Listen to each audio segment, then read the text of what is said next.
Olá, eu sou o John Mabi, fundador da Mabi Academy e também estou na TV Relacionamento.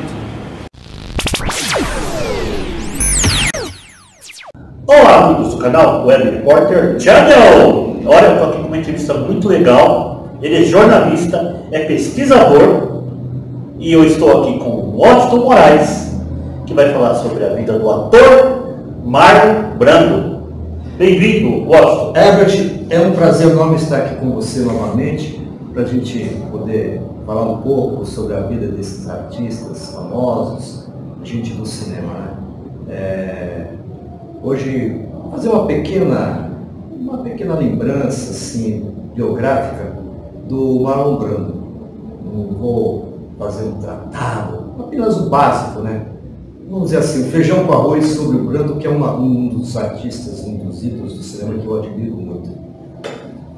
E assim, como é que surgiu o teu interesse por fazer a pesquisa desse grande ator? Olha, Marlon Brando ele foi um dos ícones do cinema americano, né? Praticamente ele iniciou todo aquele processo da rebeldia dos atores, quando ele lançou em novembro de 1953 aquele famoso filme O Selvagem, né? Da motocicleta, e com aquela jaqueta de couro, motoqueiro, e aquela coisa meio contracultural. Eu acho que ele, seguindo depois o James Dean, já em 54, foram os dois caras que impulsionaram a indústria vamos dizer assim, do rebelde, aquele cara que foge do padrão, do galã bonitinho de Hollywood, que Hollywood produzia assim como Mark Woodson e outros.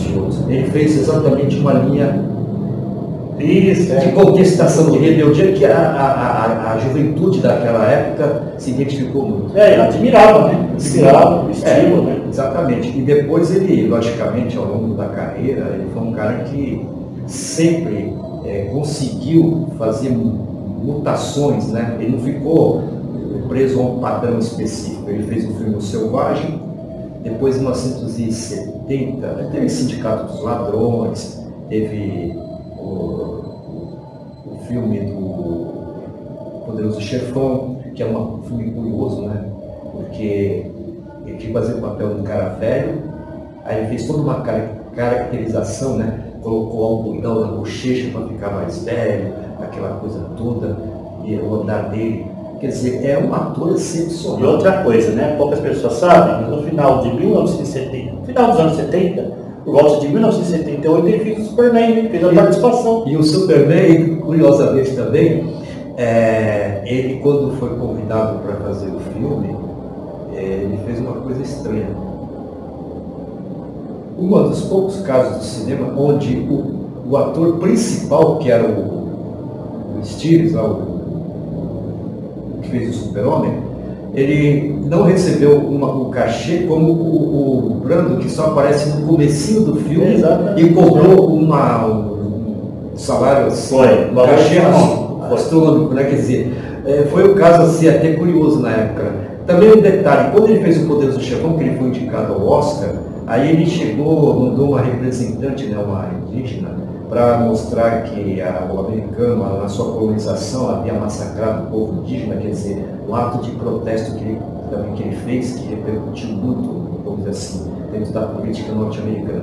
Ou seja, o Marlon Brando é um cara bem controverso e ele tem umas posições muito interessantes, né, muito curiosas, né? E toda aquela nova geração do Jack Nicholson, aquele pessoal, Robert De Niro, esse pessoal, eles tiraram o chapéu pro Marlon Brando. Tanto que o Jack Nicholson sempre fala assim, o meu maior sonho um dia é fazer um filme ao lado do Marlon Brando, né? E teve um faroeste, parece que ele fez os dois juntos, né? Ele falou, eu quero estar ao lado do mestre, né? O cara que sabe tudo, né? Ele é um ícone, né? Ele é um ícone. Eu estava vendo aqui que ele faleceu, ele nasceu em 1924, né? Nasceu no dia 3 de abril, né? Ele faleceu no dia 1º de julho de 2004. Foi isso mesmo, né? 80 anos, né? Bem vividos. E também teve umas tragédias pessoais, né? Porque teve o caso do filho dele, que suicidou-se, né? Teve esses dramas, né? Sempre esses dramas pessoais. Atores de Hollywood, né? Sempre tem essas coisas assim, né? E eu acho o cara Tem uma entrevista também que ele deu no Larry King, que ele é muito afetuoso, de querer dar beijo e tal, aquela coisa toda, né? É um personagem muito interessante. Eu admiro muito, vamos dizer assim, a filmografia dele, ao longo da carreira dele. Né? É um cara que construiu papéis muito importantes dentro do cinema americano. Né? Com certeza. Outra coisa para te perguntar, esse livro que você trouxe aí, essa biografia, é uma biografia? Eu estou aqui com uma biografia não autorizada do Charles Hygram. Mas mostra para o público. Ele bem jovem aí, entendeu? Bem jovem. E aqui do outro lado tem aquele foto. E você sabe o ano que foi escrito esse livro ou não? Nós estamos a 1990. 1990, né? Uma biografia não autorizada. Quer dizer, no Brasil foi editado em 1990, mas o original mesmo foi em 1987. Né? O ator que escreveu pela Penguin Random, a editora. O escreveu americano, né? Americano, Charles Hygram. E esse livro aí conta a trajetória do ator, né? Conta toda a trajetória dos casamentos do Marlon Brando, o papel que ele fez também quando ele fez o Júlio César na obra de Shakespeare. Aqui tem você pode reparar um bonde chamado Desejo, né? Que ele trabalhou com a Jessica Tandy. Então, vários filmes e até peças de teatro também, né? Você pode reparar que, assim, a gente vê lá no filme Superman, 78, que ele já estava já com bastante idade, né? Ele estava meio assim, ele era um cara muito relaxado, tanto que ele comprou uma ilha, de vez em quando ele ia para lá, ficava lá, casou com uma não sei se era uma taitiana. Então ele era um cara muito anticonvencional, né? Era um artista que tinha uma peculiaridade. Tudo dele era assim, você de repente te surpreendia, né? Assim, é interessante. Você tem assim, alguma informação se ele chegou a vir ao Brasil, ao Rio de Janeiro? Não tenho essa informação, não. Eu sei que alguns atores de Hollywood já chegaram pelo Brasil. Assim, muitos deles né? Foi em Copacabana, né? Tinha famosa, né? Exatamente, no Rio, lá na época do Copacabana Palace Hotel, que tinha o Jorginho Bini, né? Ele gostava de trazer muitos vieram, né? Muitas estrelas. 60, 70, né? Mesmo 80, né? Criaram alguns atores, né? Realmente é uma coisa interessante. A indústria americana, o sistema americano, realmente produz esses grandes mitos, esses grandes artistas. Mas assim, falando em cinema americano, como é que você avalia atualmente o cinema americano aqui no nosso futuro? Olha, o que acontece é que agora as mídias tradicionais, elas estão sendo substituídas, né? Tem os filmes que você vai na internet, você tinha o filme no cinema, 35mm, depois surgiu o VHS, depois veio o DVD, agora já é outra o MP4, né? Aí vai cada vez a coisa vai mudando, a linguagem, o formato vai diminuindo. O formato, e com essas novas tecnologias, então a mudança é muito radical, né? Agora, é evidente que o talento ele vai permanecer, o cara que realmente consegue criar uma história, uma trajetória da sua carreira, isso aí depende do formato. O que conta mesmo eu acho que é o talento do artista, do diretor, do produtor. E o que eu acho legal, Washington, no cinema americano, o que eles fazem? Os filmes antigos, sobretudo os filmes antigos, eles digitalizam tudo em alta qualidade, em alta definição, né? Certo. Diferente do Brasil, que a gente sabe que é tudo mais difícil, mas lá nos Estados Unidos, acho que quase todos os filmes lá, eles foram digitalizados. É que o nosso país, infelizmente, nós temos um problema vamos dizer assim, não é a falta de memória, eu acho que é um pouco um certo desleixo, né? Porque você pega, por exemplo, os lugares onde deveriam estar guardados o acervo dos filmes, periodicamente acontecem incêndios, você perde filmes clássicos, históricos, né? Aí você tem que recorrer, outro dia eu estava vendo uma matéria que um dos filmes do Glauber Rocha, não sei exatamente qual, não sei se foi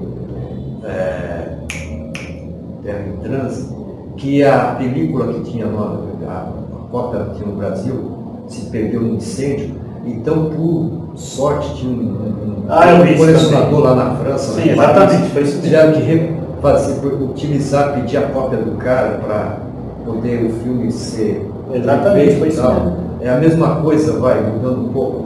A Carmen Miranda, a discografia dela no Brasil, era praticamente os masters, né?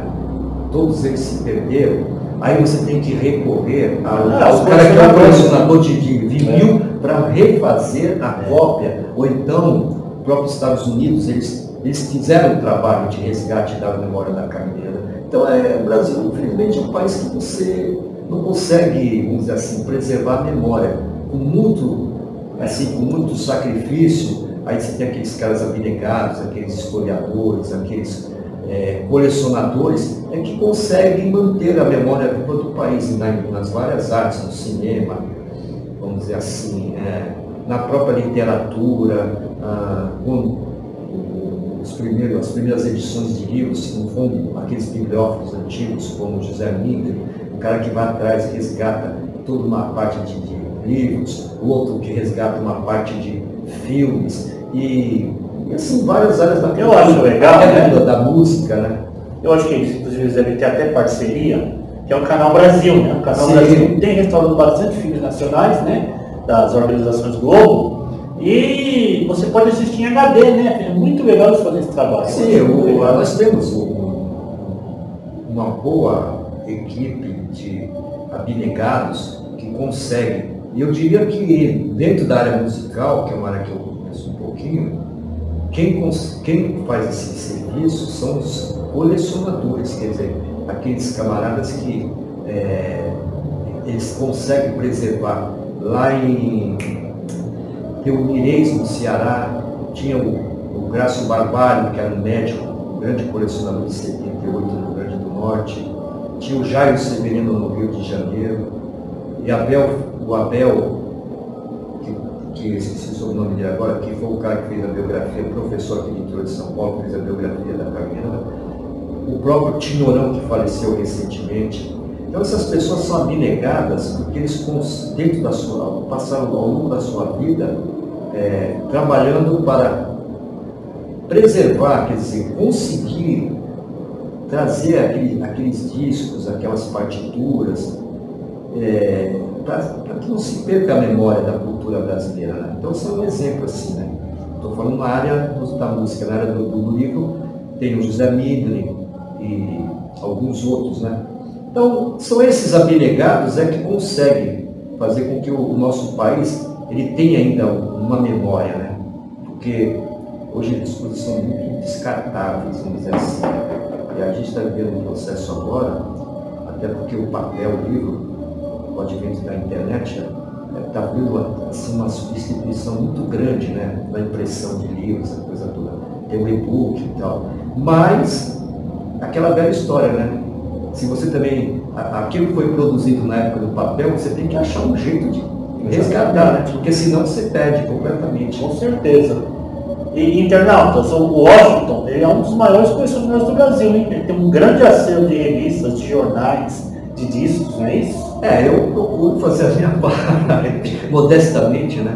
Eu sempre estou na área musical, aqueles artistas, a minha praia mesmo, sabe, é o rock, a Jovem Guarda, mas eu também não abro mão de ter a velha guarda, Francisco Alves, Carlos Galhardo, Vicente Celestino, Dalva de Oliveira, Angela Maria, Elinha Borba, Marlene, quer dizer, tudo que compõe a música brasileira, né, na sua discografia, desde a década de 20 até agora.